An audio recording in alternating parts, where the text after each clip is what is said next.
Blue Protocol needs no introduction. It is arguably one of the most anticipated yet simultaneously scrutinized MMOs of the last several years, and for good reason. It is a gorgeous anime MMO, it has some great action combat, it is fully voice acted, has what seems to be an engaging narrative, a large world to explore, yet the Japanese release has met criticism in the form of a lack of endgame, subpar gameplay loop, and Amazon's confirmation of a semi-censored English release has done nothing to aid the poor reception of the game. Nevertheless, BAMCO have released a significant number of patches to remedy many of the issues players had, to great success. Amazon went on to promise that we'll be receiving the global version with many of the patches Japan has received to make for a significantly better launch. But when do they plan on launching? What specifically is censored?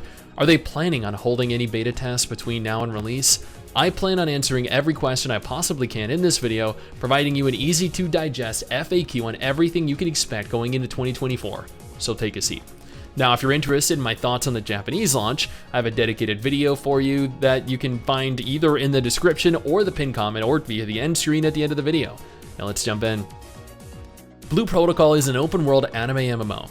It features segregated zones similar to Final Fantasy XIV and Guild Wars 2.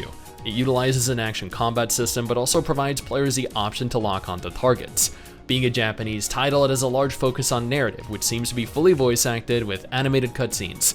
It is going to be completely free to play, with monetization in the form of battle passes and gacha, but not for characters or weapons or gear.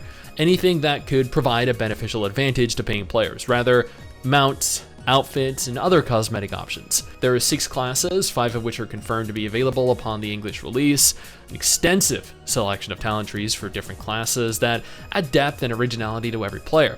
It has an absolutely beautiful anime aesthetic. This is by far the largest, most complex anime MMO to have ever released.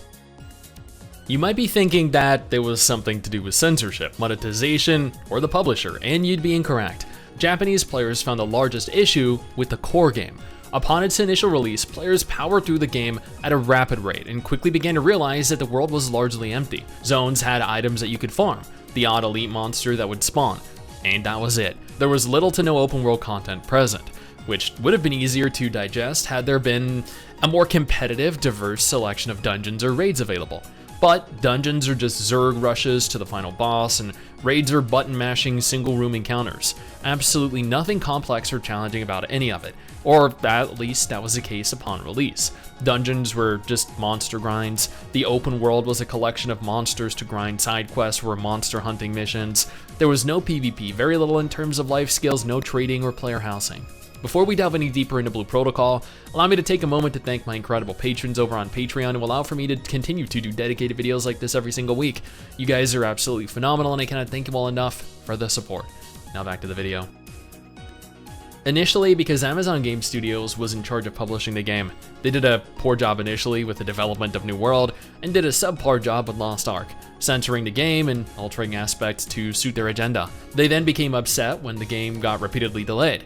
It was confirmed for a 2023 release, and in the entirety of 2023, we got to participate in one singular small technical test that was under an NDA, absolutely disappointing many of us. After delays, they were met with a realization that Amazon were doing what they had already done to Lost Ark, applying alterations to the game to fit their agenda. This is where players first learned of the censorship and has become the pillar upon which the hatred for both Amazon and Blue Protocol is now based.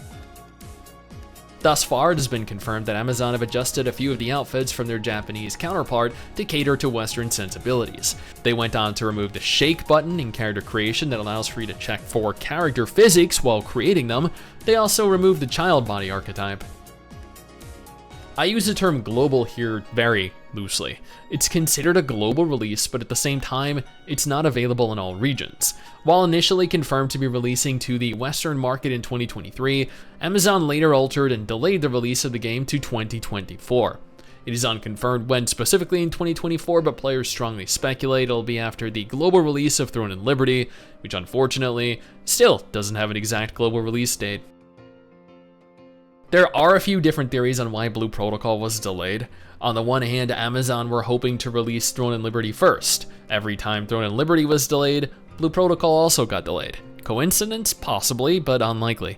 Unfortunately, launching the two games within too close proximity to one another would lead the games to cannibalize each other's communities, which really isn't good for the longevity of either game.